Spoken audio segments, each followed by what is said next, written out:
I am gravely concerned in listening to your testimony, the degree to which you sound like you're still representing Donald Trump as his lawyer.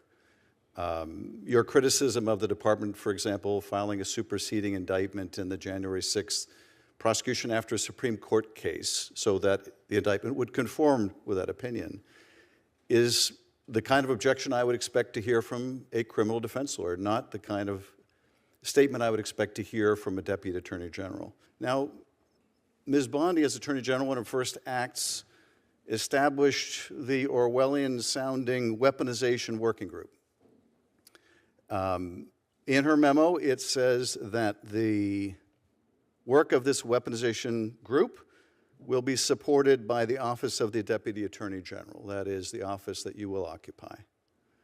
Would you agree that it would be a blatant conflict of interest as his criminal defense lawyer, as someone who has a continuing legal obligation to him as a former client, for you to participate in any of the work of that group as it pertains to the January 6th case that you represented him, or the Mar-a-Lago case where you represent him, or Alvin Bragg's office where you represent him? You would agree that that would be a very blatant conflict of interest? I don't necessarily agree with that. There will be a conflict of interest potentially, but I quibble with the word blatant. And it depends on, okay. I mean, take out the word blatant. But welcome back, folks. This Judiciary Committee hearing is getting heated for all the wrong reasons. Adam Schiff is back in that familiar role, turning a confirmation hearing into a full-blown cross-examination. This time pressing Todd Blanche, like being a strong defense attorney is somehow disqualifying.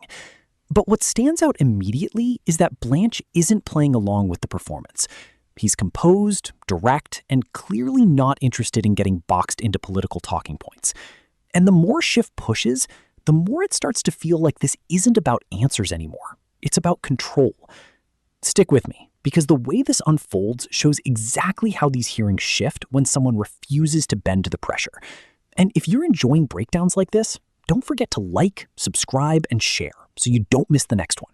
But isn't it a clear conflict of interest? You've represented him in these cases. You acknowledge you still have a continuing obligation to him in these cases. How could you possibly oversee an investigation or review of the prosecutors in these cases when you handled them? How is that not the most obvious conflict of interest? I am not saying I can or I cannot. I'm saying I'm not going to say to you today, Senator, yes, there's a blatant conflict of interest. Well, why? I don't know what the work is. Well, can't you acknowledge that if you're asked to supervise cases involving your own cases, that would be a conflict of interest? That's a very different hypothetical. Certainly. No, it's not hypothetical. You're subject to the order of the Attorney General now to support that working group. That working group is going to look at the January 6 cases and the Mar-a-Lago case, the cases you worked on. So can you acknowledge it would be a conflict for you to oversee that work? What I'm not acknowledging is the broad strokes you're giving it. That work, for example. There will be conflicts, and I will not violate my ethical obligations. Well, let me just ask you with great specificity, will you recuse yourself from overseeing the January 6th case, the Mar-a-Lago case, and the Alvin Bragg case? Will you recuse yourself from the working group's supervision of those investigations? I will follow the rules as told to me by the experts, career prosecutors in the department when it comes to every recusal. I've heard that. But it's true. Well, it may be true in the abstract.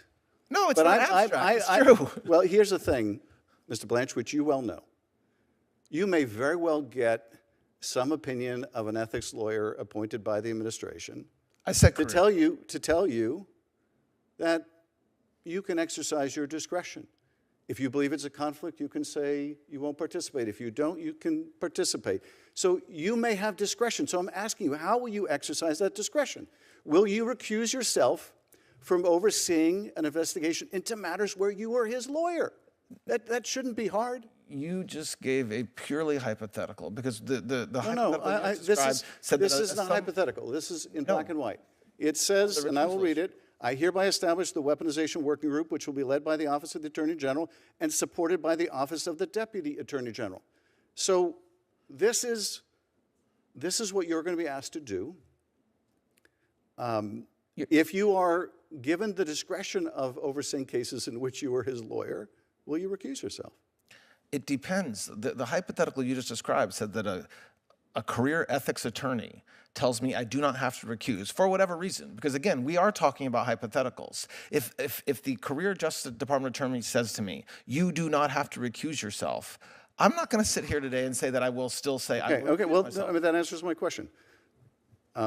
You don't think it's a conflict of interest sufficient that you would sitting here today, tell me That's that not you what I were. said. Yeah, no, I not what get, I said. I get it. I find it remarkable where we are. Well, you're restating something I didn't say, Senator. No, I find it remarkable that you feel there's any world in which you could somehow participate in an investigation of people where you represented the president in that same investigation. I didn't say it would that. be, it would, well, if you're not willing to commit to recusal, so that means you're willing to entertain supervising that work. So that tells me something. But let me move on because I think you've made your position clear.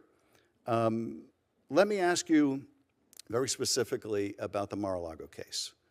The Justice Department formally had recommended Volume 2 be made public. Do you support Volume 2 of the report being made public? No. Okay.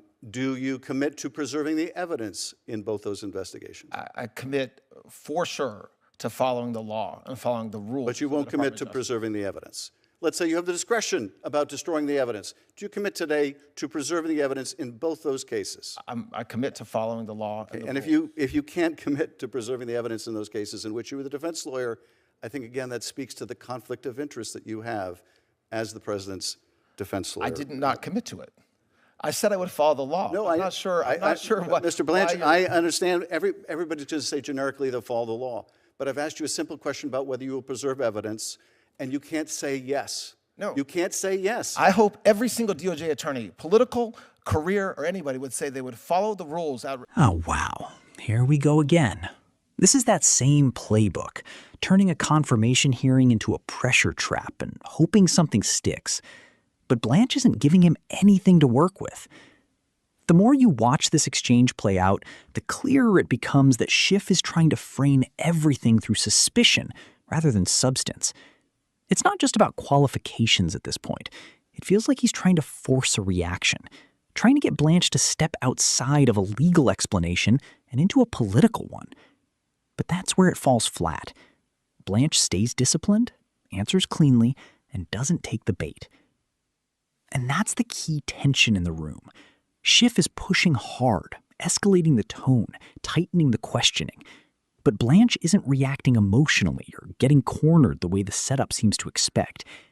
Instead, he keeps redirecting everything back to law, process, and his role as a lawyer. Nothing extra, nothing performative.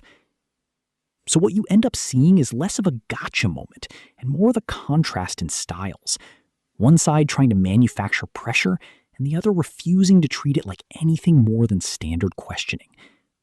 And when that happens in a public hearing like this, the audience can usually tell pretty quickly who is actually controlling the exchange. Bottom line, this wasn't the takedown moment Schiff seemed to be aiming for. If anything, it just highlighted how differently both sides approach these hearings.